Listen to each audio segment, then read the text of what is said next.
오늘 모두는 여러분들이 잘 아시겠지만 기쁨의 예배의 모드로 이렇게 준비를 해봤습니다. 찬양을 들으시면서 여러분들 마음이 기쁨이 찾아왔습니까? 안 오신 분들이 없으신 것 같아요. 다 전부 다 기뻐서 얼굴이 너무 밝아지신 것 같아요. 감사합니다. 오늘 말씀은 빌립보서 4장 10절 한 절만 우리 다 같이 이렇게 보도록 하겠습니다. 우리 다 같이 합독하도록 하겠습니다. 시작. 내가 주 안에서 크게 기뻐함은 너희가 나를 생각하던 것이 이제 다시 싹이 남이니 너희가 또한 이를 위하여 생각을 하였으나 기회가 없었느니라. 아멘. 교회에 다니고 있는 사람들과 그리고 교회에 다니고자 하는 사람들과 교회를 비방하고 욕하는 사람들이 갖고 있는 공통적인 질문이 있다고 합니다. 그 질문은 바로 왜 교회에 나가냐? 라는 것이라고 합니다. 교회에 태어나서부터 죽을 때까지 교회를 다녔던 분들도 왜 내가 교회를 나가야 되는지를 명확하게 알지 못하고 돌아가시는 분들이 상당히 많다고들 그러십니다. 또 목회를 하는 많은 그 사역자와 목회자들도 어느 순간에는 왜 내가 목회를 하고 있는지를 잠시 잊는 경우도 있다고 그럽니다. 여러분들은 이 질문이 여러분들 자녀가 여러분들에게 주어졌을 때 과연 어떤 대답으로 우리 자녀에게 가르치시기를 원하십니까? 아마도 이거는 우리가 한 번쯤은 준비해 놓아야 될 그 답안지인 것 같아요. 만약에 여러분들이 자녀가 장성하거나 아니면 어렸을 때 엄마 아빠 왜 교회에 나가야만 되는 거예요? 라고 질문했을 때 교회에서 배운 대로 예수 그리스도가 우리를 위해서 십자가에 못 박혀 죽으시고 그래서 그 핏값으로 뭐 이런 이야기를 한다면 그 자녀나 그것을 질문하는 그 사람의 원하는 정말 알고 싶어하는 그 답을 우리가 줄 수 있겠는가? 라는 질문이 들었습니다. 여러분들 교회는 어떤 곳이어야 됩니까? 그리고 교회는 과연 무엇입니까? 아무 생각이 없으십니까? 네, 없어도 괜찮습니다. 원래 그 교회라고 하는 그 부분이 아무 생각이 있으면 좀 혼란스러워요. 없는 상태에서 그냥 이렇게 무르듯이 이렇게 가는 것도 참 은혜입니다.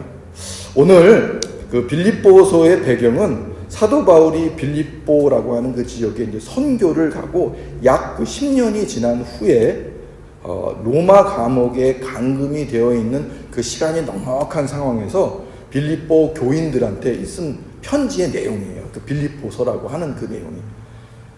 그 빌립보라고 하는 교회가 설립된 기원을 여러분들 혹시 알고 계십니까? 참 아이러니하게 그 빌립보라고 하는 그 교회가 설립이 됐을 때 두 명의 주축에 그 빌립보에 살고 있었던 사람이 있었다고 그래요. 그 첫 번째는 어떤 사람이죠? 루디아라고. 그 영어 이름 보면 막 루디아 여러 그 여자분들 이름이 많이 나오잖아요. 그 루디아라고 하는 그 자주색 옷감을 이렇게 해가지고 옷감에다가 자주색을 입혀서 이렇게 파는 그 비즈니스맨이었어요. 어떤 이유 때문에 복음을 접했는지는 성경에 대해서 구체적으로 나와 있지 않지만 그 루디아라는 여인에 대해서 성경은 늘 경청하고 하나님 말씀을 늘 경청하고 잘 섬기는 사람이었다라고 이렇게 말씀을 하고 있습니다. 사도행전 14장 16절 이하를 보면 그 말씀이 기록되어 있는데요. 그 루아디라 시에 있는 그 루디아가 살고 있는 시예요. 자주색 옷감 장사로 하나님을 섬기는 루디아라고 한 여자가 말을 듣고 있을 때 주께서 그 마음을 열어 바울의 말을 따르게 하신지라.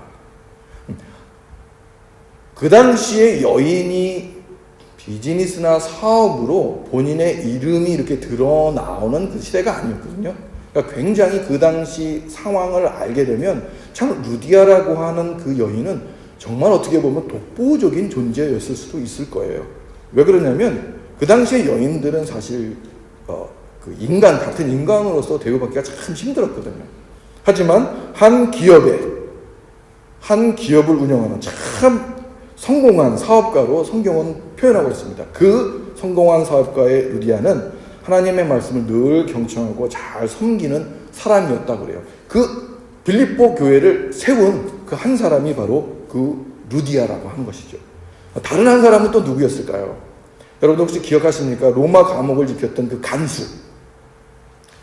로마 감옥을 지켰는데, 그 빌립보 감옥을 지켰는데, 바울과 실라가 이렇게 잡혀가는 그 사건이 생기죠. 우리 그 전에 말씀을 나눴는데, 그 빌립보 지역에 갔다가 이게 그 점을 치고 귀신 들려서 점을 치고 있는 그 사람을 아무것도 모르고 순수한 마음으로 귀신을 내쫓아줬어요. 바울이 기도함으로. 그랬더니 이제 큰일이 난 거죠. 왜 큰일이 났습니까? 그 귀신 들린 사람을 고용한 사람이 부자가 있었어요.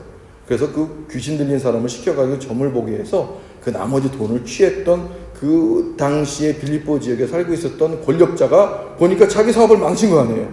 그래서 모함을 해서 바울과 실라라고 하는 사람을 감옥에다가 집어넣습니다. 결국은 사도 바울이 로마 시민권을 갖고 있었던 사람으로 발견돼서 뭐 해결은 됐지만, 그때 감옥 안에 있었던 사도 바울은 걱정하지 않고 신라와 함께 찬양을 하고 그 옥중에서 기쁨 막 기도를 했어요. 찬양을 하고. 그랬더니 옥문이 콱 열린 거예요. 그거를 졸고 있었던 간수장이 딱 보고 이거 큰일 났구나. 내가 지키던 죄인들이 다 도망갔으니 이제 나는 결국은 로마의 형법에 의해서 죽음을 당하였구나. 그래서 자살을 하려고 긴 칼을 빼서 딱 찔려려고 하는 순간, 우리 그 허준에 보면 그만두시오 하는 그시죠 보시오 하는 것처럼 그만해가지고 그 손을 잡습니다. 그리고 내가 여기 있다. 나는 도망가지 않았다. 그랬더니 그 간수가 그 마음에 얼마나 기쁘겠어요. 당신은 도대체 누구입니까? 무엇을 하는 사람입니까? 막 궁금했을 거 아니에요. 결국은 그 간수가 복음을 접하게 되고요.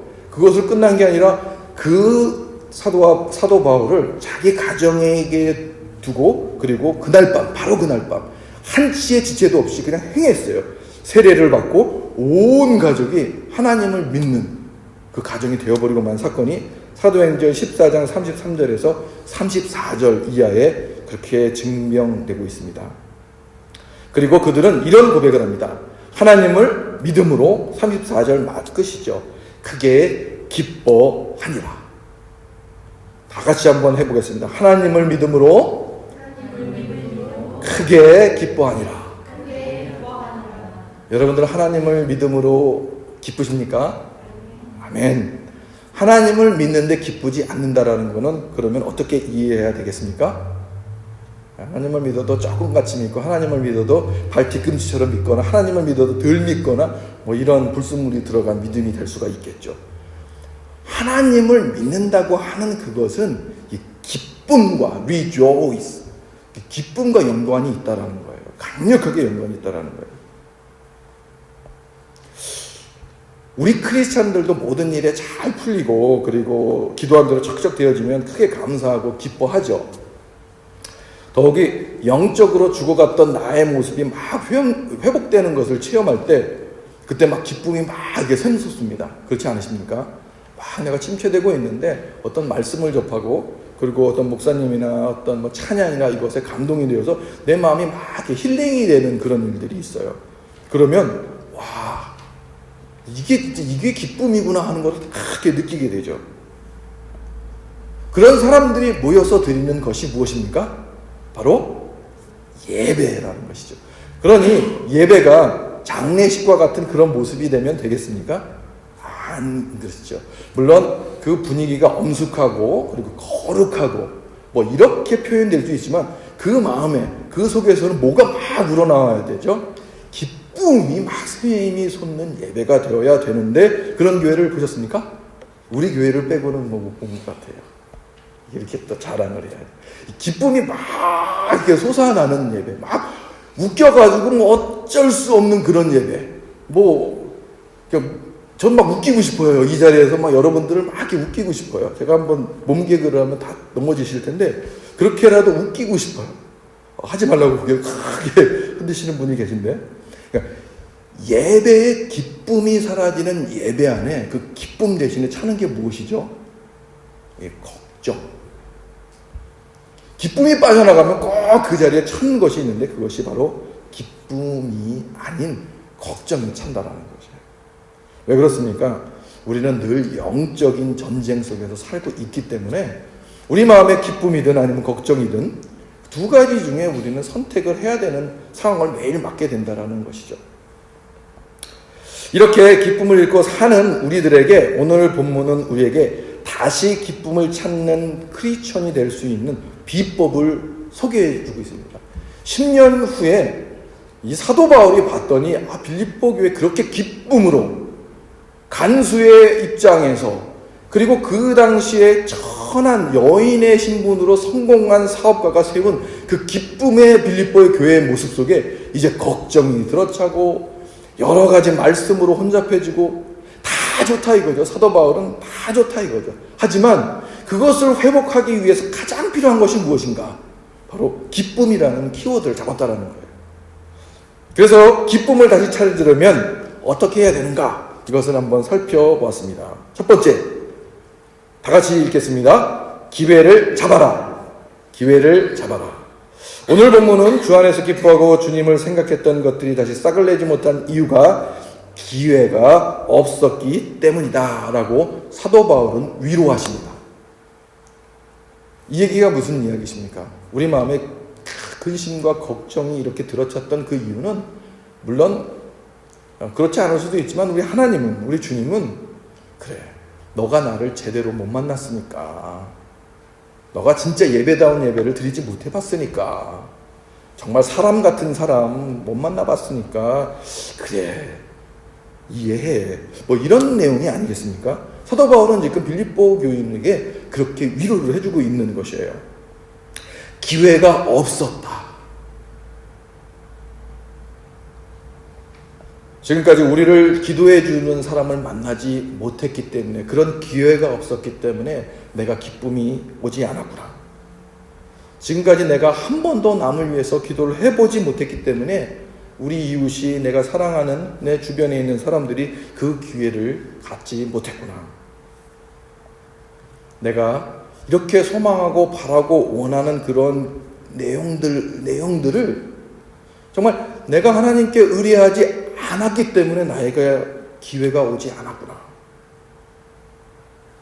뭐 이렇게 우리들이 생각해 볼 수 있지 않겠습니까? 어떤 사람들은 평범해 보이고 소소한 일들을 감사하는 일들을 많이 합니다. 지나가다가 누군가에게 미소 띤 인사를 하게 되면 그 미소가 감사해서 너무도 감사한 마음으로 기쁘게 이렇게 가시는 분들이 있고요. 평범해 보이지만 일상의 소소한 것을 감사로 여기면서 기쁨으로 발전시키시는 분들이 있어요. 그러한 분들의 심정은 무슨 심정이냐면요, 나에게 오는 그 기쁨, 이 기쁨을 누리고 싶은 그 심정이 있는 거예요. 왜 그렇습니까? 그 기회라고 하는 그 녀석은 참 이상한 게, 올 때는 그냥 성난 사자처럼 확 오는데, 이게 지나갈 적에는 조금만 내가 한눈을 팔아서 내 뒤 요 각도에서 조금만 넘어가면 잡을 수 없는 그런 것이더라는 거예요. 고대 그리스 신화에 나오는 그 카이로스라고 하는 그 기회의 신이라고 하는 게 있습니다. 옆에 보시면 참 멋지게 생겼죠. 이렇게 아픈 제가 좋아하는 그 머리가 무성하고 이렇게 되어 있고, 뒤는 이렇게 아주 맨질맨질한. 이게 그 의미가 하는 게 뭐냐면, 기회라고 하는 그것은 이때 고대 사람들도 그렇게 이제 이해를 한 거죠. 올 적에는 잡을 수 있을 것처럼 그냥 겁나게 쫙 와서 머리털을 그냥 잡으면 그냥 잡히는 건데, 내가 잡기만 하면, 움직여서 행하기만 하면 잡히는 건데, 그거를 잠시 맹놓고 있는 사이에 그게 나를 지나가게 될 때, 그때 잡으려고 그러면 이게 뒷머리가 이게 맨질맨질해서 이게 안 잡힌다라는 거예요. 동의하십니까? 여러분, 우리들의 삶을 볼 적에 참 우리 주변에 얼마나 많은 기회가 있었습니까? 근데 그거를 내가 다 잡을 수 있는 것으로 생각을 했는데, 그게 조금 한 발짝 그 뒤로 갔을 때 잡으려고 하니 참 안 잡혀요. 이게 잡으려고 해도 안 잡혀요. 이것이 바로 하나님께서 우리에게 기쁨이라고 하는 키워드를 주신 이유예요. 그렇다면 나의 기쁨을 찾기 위해서, 그 기회를 잡기 위해서 우리는 무엇을 할 것인가? 라는 질문이 생기게 됩니다. 빌립보서 4장 9절의 말씀을 한번 다 같이 읽어보도록 하겠습니다. 시작. 너희는 내게 배우고 본 바를 행하라. 그리하면 평강의 하나님이 너희와 함께 계시리라. 기회를 잡기 위해서는 성경에서 이렇게 말씀을 하고 있습니다. 우리들이 배우고 받고 듣고 본 바를 행해야 그 성난 사자처럼 빨리 다가오는 그 기회를 잡을 수 있다는 것입니다. 특별히 제가 최근에 강조하는 것이 무엇이죠? 기도하는 것. 자, 그것을 우리는 기도하는 것을 강조하면서 이제 무엇을 했습니까? 배웠죠. 그리고 그것을 마음속에 받으신 분이 계십니다. 그리고 그 기도를 통해서 무엇이 일어난 것을 보신 분들도 있을 거예요. 그러면 여러분들은, 우리들은 이제 무엇을 해야 되겠습니까? 그것을 나의 것으로 만들기 위해서 직접 그 일을 행해야 그 기회가 내 손에 잡힌다라는 거예요.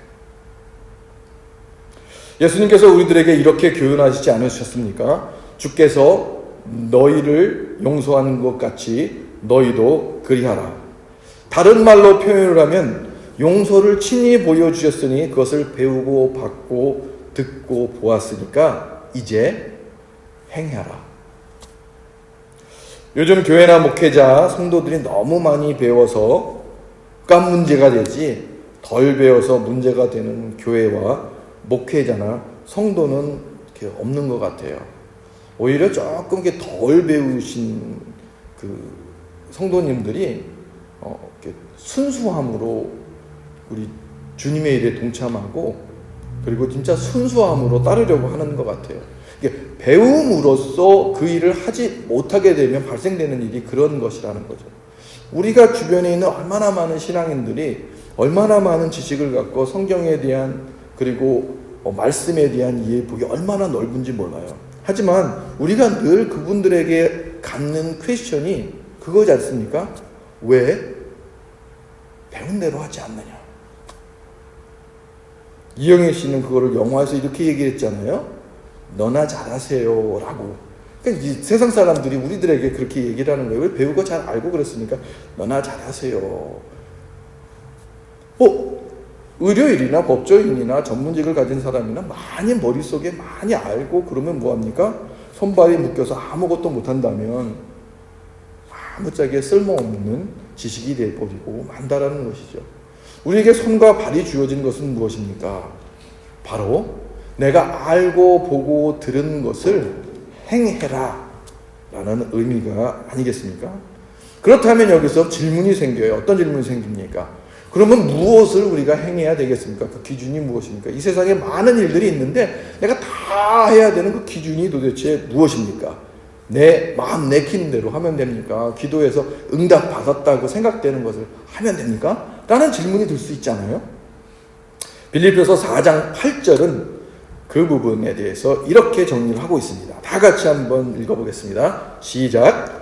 끝으로 형제들아, 무엇에든지 참되며 무엇에든지 경건하며 무엇에든지 오르며 무엇에든지 정결하며 무엇에든지 사랑받을 만하며 무엇에든지 칭찬받을 만하며 무슨 덕이 있든지 무슨 기림이 있는지 이것들을 생각하라. 여기서 여러분들 계속 반복된 게 무엇이죠? 무엇에든지. 영문으로는 whatever예요. whatever. 하나님께서 원하시는 거는 우리가 선교를 해야 됩니까? 하나님 우리가 봉사를 해야 됩니까? 하나님 우리가 무엇을 해야 됩니까? 우리가 교인으로서 교회로서 어떤 거를 해야 됩니까? 라고 무릎 꿇고 막 기도를 해요. 모든 교회가 기도를 해요. 안타까운 마음으로 기도를 해요. 네. 우리 주님의 답은 무엇입니까? whatever. 무엇이든지. 근데 그 기준이 있어요. 어떤 기준이에요? 참되며 경건하며 오르며 정결하며 사랑받을 만하며 칭찬받을 만하며 덕이 있으면 whatever 무엇이든지 된다라는 거예요. 우리는 이제 배우고 들었지 않습니까? 어떤 거 whatever. 내가 얘기해서 난 이걸 하고 싶지만 어느 분들이 이런 부분을 얘기하면 그래. 그것이나 이것이나 같은 거다. 내가 도와줄게. 대신 나 하고 싶은 거 나중에는 나도 같이 하게 해줘. 이게 우리 크리스찬들의 마음 아니겠어요? 그러면 하나님께서 더욱더 많이 준비해서 더욱더 좋은 것으로 우리들에게 주지 않으시겠습니까? 우리 자녀에게도 마찬가지입니다. 우리 자녀들이 엄마 나 이거 하고 싶어 저거 하고 싶어 근데 딱 생각해보니까 이거 도저히 그거는 아니야. 우리가 질문해야 될 게 뭐예요? 그것을 하면 기쁘니? 너가 참 좋겠니? 아빠 엄마 난 이거 하면 너무 기쁠 것 같아요. 참 좋을 것 같아요. 그렇다면 무엇에든지 지원해주는 것, 그것이 바로 우리 크리스천들의 마음이 아니겠어요? 그러면 그 무엇에든지를 하다가 그 마음에 기쁨이 있는 사람은요, 언젠가는 정말 부모가 생각하고 하나님이 생각한 그 어떤 것보다도 모든 일을 다 기쁘게 할 수 있다는 거예요. 기쁜 예배로 기쁘게 예배드리는 그 안에 우리가 가질 수 있는 그러한 것들, 기쁜 예배 속에서 우리가 회복할 수 있는 것들이 너무도 많다라는 거예요. 기쁜 에너지는 결국 우리 스스로 우리 주변에 있는 사람들을 더욱더 건강케 만드는 거 아니겠습니까? 그러니까 적어도 오늘 이 자리에 우리가 모인 이유는 우리가 알아야 된다는 거죠. 여러분들이 이 자리에 온 이유가 도대체 무엇입니까? 하나님께서 우리를 이 자리에 초대한 이유가 무엇이라고 생각합니까? 평생 우리가 힘들게 살고 그리고 아무것도 받은 것 없이 이렇게 천국에 가도록 하기 위해서 하나님께서 우리 이 자리에 초대했다라고 생각하십니까? 저는 그렇게 생각하지 않습니다. 사도 바울은 그렇기 때문에 오늘 주님 안에서 항상 기뻐하고 그리고 다시 말하니 기뻐하고 또 기뻐하라 라고 주님이 주신 명령을 해주시는 거예요. 여러분들 다 같이 한번 읽어보도록 하겠습니다. 주 안에서 항상 기뻐하라. 내가 다시 말하노니 기뻐하라. 시작. 주 안에서 항상 기뻐하라. 내가 다시 말하노니 기뻐하라. 기뻐하라. 기뻐하라. 얼마나 기뻐 안 하면 이렇게 얘기를 하겠어요. 하나님께서 원하시는 예배가 무슨 예배입니까? 바로 기쁨의 예배라는 거예요. 하나님께서 원하시는 우리의 모습이 어떤 모습입니까? 기쁨의 삶을 사는 거예요. 하나님이 원하시는 교회의 모습이 무엇이겠습니까? 바로 기쁜 예배, 기쁜 모임이 되는 것이에요. 우리 마음속에 기쁨이 없다면 저는 단언할 수 있습니다. 그 예배와 그 기도에는 문제가 있다라는 것이죠. 우리가 삶과 신앙생활을 할 적에 우리가 알 수 있는 주님의 은총을 받고 우리가 그 은총을 다른 사람들에게 전달해주는 복음이라고 하는 것을 전달해주는 가장 큰 메시지가 무엇인지 아십니까? 바로 스마일이에요. 기쁨이에요. 여러분들 한번 나가보십시오. 성경책 끼고 그리고 인상 푹 쓰고 그리고 가서 예수님 믿으세요 해보십시오. 어느 사람이 예수님 믿겠어요? 요즘 그 뉴스에 그 유니클로인가요? 한국에 이게 뭐 한일 관계 때문에 참 어려움을 겪나 봐요. 근데 어디 용산 지점인가 거기가 새로 이렇게 잠깐 2달 동안 레노베이션 한다고 이렇게 원래 장사도 안 되니까 그렇게 해서 좀 한파를 좀 피해 가려고 그러고 이제 약속된 시간이 돼서 오픈을 이제 했대요.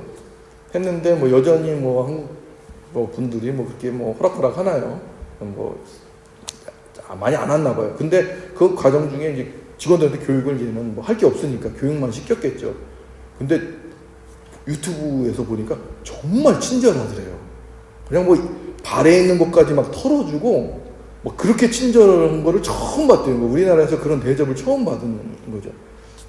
그러니까 아무리 한일 관계가 이렇게 막 이렇게 돼도 한국의 그 서비스, 친절하면서 웃으면서 그러니까 그 마음이 막 눈 녹도록 이렇게 녹아지더라는 거죠. 기쁨이라고 하는 그 웃음이라고 하는 힘은 이렇게 큰 거예요. 이념이고 사상이고 다 이렇게 녹일 수 있는 것이라는 거죠. 그러니까 우리 교회가 세상의 빛과 소금이 역할을 감당하며 우리가 하는 선교, 우리가 하는 봉사, 우리가 하는 구제가 세상의 빛과 소금이 되기 위해서는 어떻게 돼야 되겠습니까? 우리 스스로 기쁨이 충만해진 사람이 되어야 된다는 거예요. 그런 사람 둘이 모이고 셋이 모여서 선교를 갔다고 보세요. 그런 자녀들이, 정말 똘망똘망한 우리 자녀들이 그렇게 밝은 모습으로 정말 하나님 복음을 알지 못하는 그 지역에 갔다고 생각해 보세요. 그 얼굴은 천사의 모습이 아니겠어요? 그들에게 보일 때 복음이 그들의 언어로 전달해서 설득시키고 이해시키는 그것이 빠르겠습니까? 아니면 우리의 기쁨의 에너지를 그대로 익스포즈 해가지고 그들이 그대로 리플렉트 하는 게 더 빠르겠어요? 사랑하는 성도 여러분, 저부터 이제 기쁘게 살려고 합니다. 하나님을 믿는 것이 그동안 얼마나 힘들고 어려운 것임을 강조하고, 그리고 우리는 그것을 감당하여야 된다라고 이렇게 가르쳐 왔던 것 같아요. 그런데 지난 한 주간 하나님 말씀을 묵상하면서 무언가 나사가 하나가 빠진 것 같은 그런 느낌을 받았어요. 그리고 하나님께 질문했습니다. 하나님, 정말 나의 인생이, 나의 삶이, 우리 교회의 삶이, 그리고 내가 알고 있는 모든 크리스찬의 삶들이 주님이 주신 그 무거운 십자가를, 나의 십자가를 짊어지고 예수님처럼 골고다 십자가의 언덕을 그렇게 묵묵히 채찍을 맞으면서 걸어가는 것이 하나님께서 원하시는 것입니까? 하나님께서 정말로 그것을 원하신다면 그걸 하겠어요. 그런데 좀 이상해요. 하나님은 분명히 우리들에게 좋은 것을 주시기로 약속하신 분인데 우리가 이 땅에 살면서 그러한 힘든 십자가만 지고 사는 것을 하나님은 원하시지 않는 것 같아요. 라는 게 저희 기도였어요. 하나님께서 말씀을 통해서 저에게 울림을 주셨습니다. 나는 언제나 너가 기쁘기를 바란다.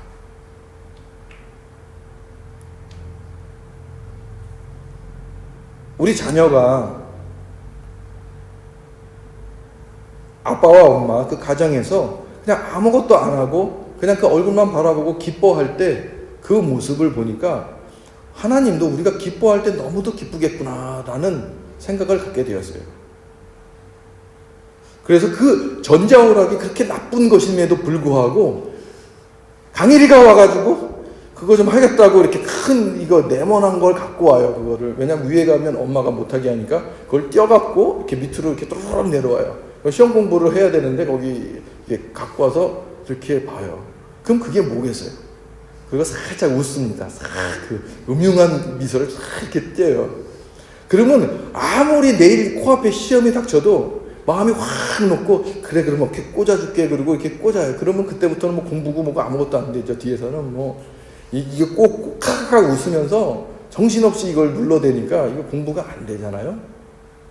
그 모습을 물끄러미 바라보면서 우리 자녀가 기뻐하니 나도 기쁘구나. 그러니 우리 하나님께서는 우리가 기뻐하면 얼마나 기뻐하시겠어요. 나중에 그 기쁨에 대한 부분, 얼마나 기뻐하는 성경의 인물들이 얼마나 축복을 많이 받았는지 이 부분들을 다시 한번 말씀드릴 기회가 있을 텐데요. 기뻐하는 자에게 하나님께서 부어주는 축복을 찾아봤더니 어마무지하더라고요.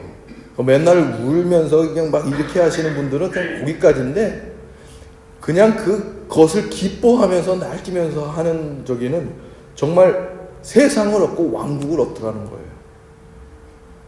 이제 우리 기뻐하는 마음으로 우리 자녀에게 기쁨을 가르치고 기뻐하는 모습을 보고 듣고 그리고 우리 자녀들이 이제 그 기쁨을 행하면서 나아갈 때 우리들의 가정과 우리들의 교회는 명문 크리스찬 그리고 명문교회가 될 것을 믿습니다.